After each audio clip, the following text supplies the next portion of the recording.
Voilà, donc vous me regardez, vous ne regardez pas la caméra. La question en fait, de l'arrivage du franc CFA à l'euro agite assez les économistes. Est-ce que vous pensez que c'est une question taboue?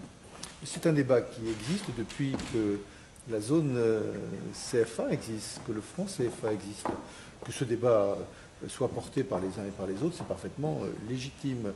Je comprends tout à fait que l'on cherche à voir les avantages, éventuellement les inconvénients, en fonction des situations.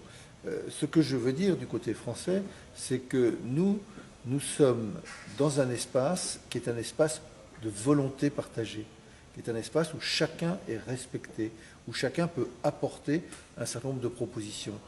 La zone franc, ce n'est pas une zone figée, ce n'est pas une zone historique, c'est une zone qui est dynamique.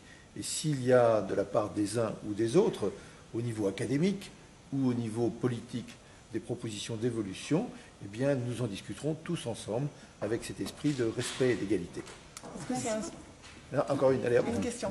Les pays en fait, de la zone franc disposent de réserves de plus de 3 000 milliards auprès du Trésor français. Est-ce qu'ils utilisent cet argent?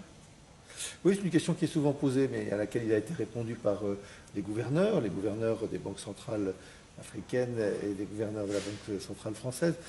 Ces réserves sont indispensables aux pays africains pour pouvoir leur permettre, en fonction des évolutions au jour le jour ou au mois le mois, de faire face à tel ou tel besoin, par exemple payer des importations à l'extérieur. Donc ce n'est pas de l'argent confisqué, ce n'est pas de l'argent mis de côté, c'est de l'argent qui peut être mobilisé à tout instant pour faire face aux besoins des économies africaines.